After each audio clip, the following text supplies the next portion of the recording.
In a quiet corner of a small American town, the morning sun filters through the trees and paints long golden lines across the park benches.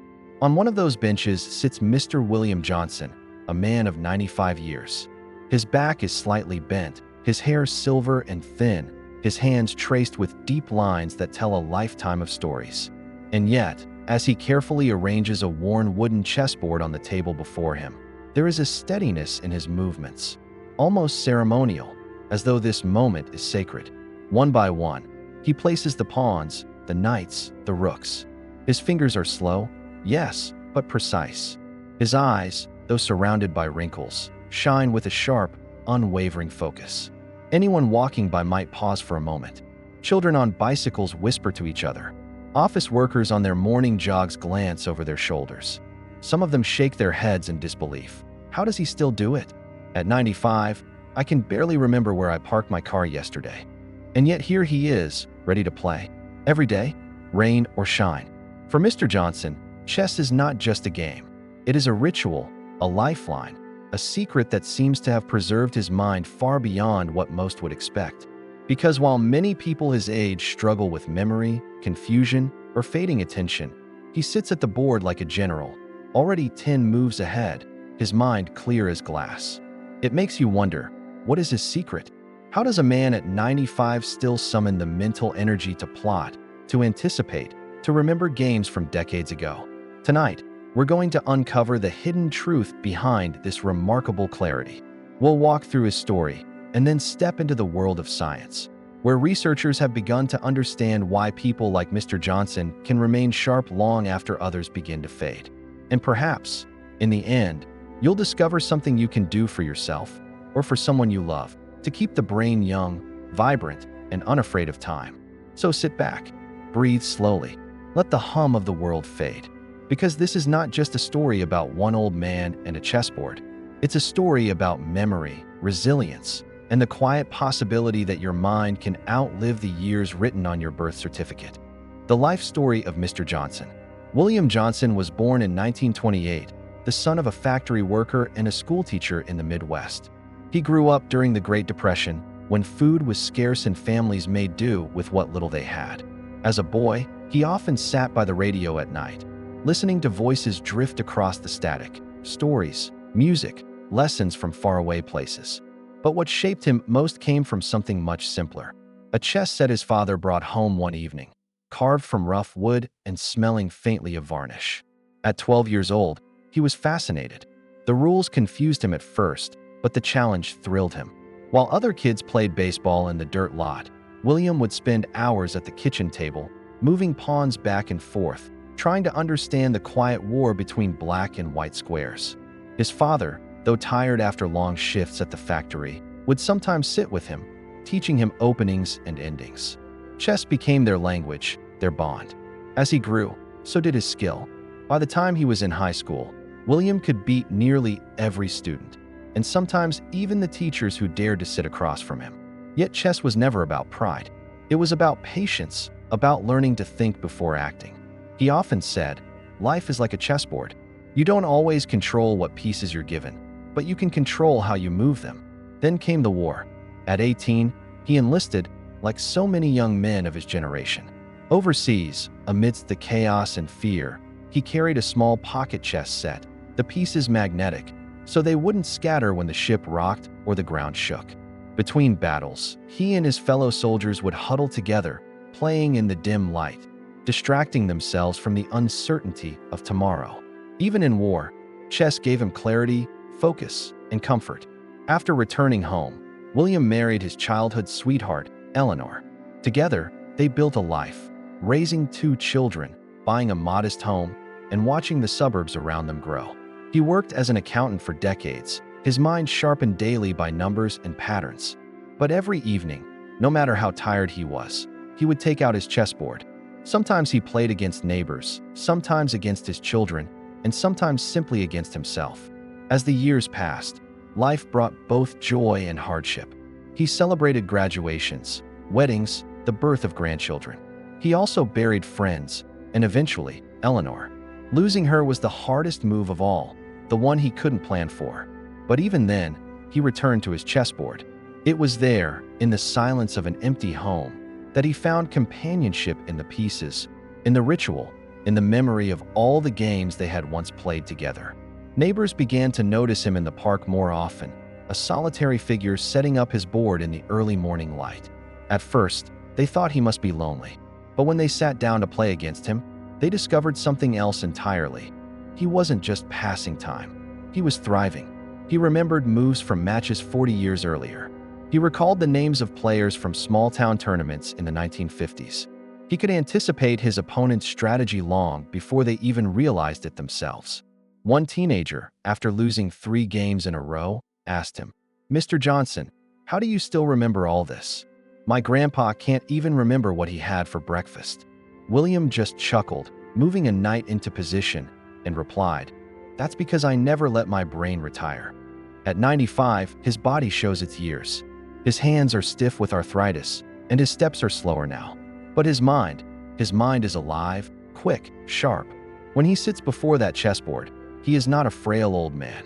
He is the boy at the kitchen table again, the soldier passing time with friends, the husband sharing quiet evenings with his wife. He is all of those versions of himself, alive and clear, stitched together by the unbroken thread of memory. And it's in this thread, in this story, that the secret begins to reveal itself. The secret behind his clarity. When people ask Mr. Johnson how he keeps his mind so sharp, he never lists a complicated routine or a secret pill or some hidden therapy. He doesn't talk about brain supplements advertised on television or miracle diets found in glossy magazines. Instead, he simply smiles, taps a piece on the board, and says, "I never let my brain retire." At first, those words may sound simple, but if you look closer, they carry a truth far deeper than most people realize. For many, retirement means slowing down, not just in work, but in thinking. The daily puzzles of problem solving, the challenges of planning and adapting, gradually fade. Instead of stimulating the mind, routines grow repetitive. Conversations narrow, activities shrink, curiosity fades. And slowly, the brain, just like an unused muscle, begins to weaken. But for William Johnson, every day is still a mental workout. When he studies a chessboard, his brain lights up like a city at night. Each move requires him to recall memories, weigh probabilities, imagine outcomes, and anticipate an opponent's next steps. It's a dance between memory and imagination, logic and creativity. And science shows that this kind of mental exercise is exactly what protects the brain from decline. Researchers call it cognitive reserve, the brain's hidden savings account. Just as a person who exercises builds strong muscles that can endure more strain, a person who challenges their mind builds a reserve of strength in the brain. This reserve can delay or even protect against diseases like Alzheimer's. A study from the New England Journal of Medicine once revealed something astonishing. Seniors who engaged in mentally stimulating activities, like chess, bridge, or puzzles, were far less likely to develop dementia. In fact, regular engagement in these activities lowered their risk by almost 75% compared to those who live passively. But it isn't just the mental gymnastics of chess that keeps him young. There's another secret woven into his routine: connection. Every time Mr. Johnson plays with a neighbor, chats with a curious teenager, or laughs with a friend across the chessboard, his brain is doing something extraordinary. Human connection, conversation, laughter, even playful competition releases chemicals that fight stress and strengthen neural pathways. Loneliness, on the other hand, can shrink the brain, increasing the risk of memory loss. So while others may see an old man passing time with a game, the truth is far richer. Chess, for him, is both shield and sword. It shields him from isolation, from stagnation, from the creeping fog of forgetfulness. And it arms him with the ability to stay alert, to plan, to remember, to live not as a man drifting into old age, but as a mind still very much alive. Even on days when his body aches and his knees protest each step, he finds strength in the simple act of setting up the pieces. Because in those 32 carved figures, he sees not just a game, but a challenge, one that demands he stay awake to life. And perhaps that is the greatest secret of all, not avoiding aging, but refusing to let aging define him. The truth is, his secret is not hidden in the wood of the chessboard or the memory of long-forgotten games. His secret is a choice. The choice to keep learning, to keep playing, to keep exercising the one muscle that matters most, the mind. And that choice, as science is beginning to prove, may be one of the most powerful medicines of all. Science and research. When Mr. Johnson says, "I never let my brain retire," it might sound like wisdom earned through life experience. But modern science echoes his words with striking clarity. Researchers across the United States and around the world have been studying why some seniors remain mentally sharp while others begin to slip into forgetfulness. And the answers are pointing to choices, habits, and environments, not simply luck. One of the most important discoveries in neuroscience is the idea of neuroplasticity. Decades ago, doctors believed the brain stopped developing new cells once adulthood began. The common belief was, if you lost brain function, it was gone forever. But studies from Harvard, Stanford, and the Mayo Clinic shattered that myth. They found that even in advanced age, the brain can create new connections, adapt, and strengthen itself, as long as it is challenged. Think of it like this. A quiet street with no traffic eventually grows weeds and cracks. But a busy road, used every day, stays clear and strong. The same happens inside the brain. Pathways that are used weaken. Pathways that are exercised through memory games, strategy, social interaction, and problem solving grow stronger and faster. Chess, of course, is one of the ultimate workouts for the brain. A game demands focus, memory, planning, emotional regulation, and adaptability all at once. In a single match, you may use more parts of your brain than during an entire day of routine habits. And it isn't just chess. Crossword puzzles, learning a new language, playing an instrument, or even picking up a brand new hobby after 60 can all spark the brain to create fresh connections. But scientists have also discovered that mental activity alone is not enough. The brain is deeply tied to the body. Without oxygen, nutrients, and rest, even the sharpest mind will falter. This is where lifestyle comes in. Exercise. Research at the University of Illinois showed that seniors who walked just 30 minutes a day had larger hippocampi, the part of the brain responsible for memory. Exercise literally grows the brain. Nutrition.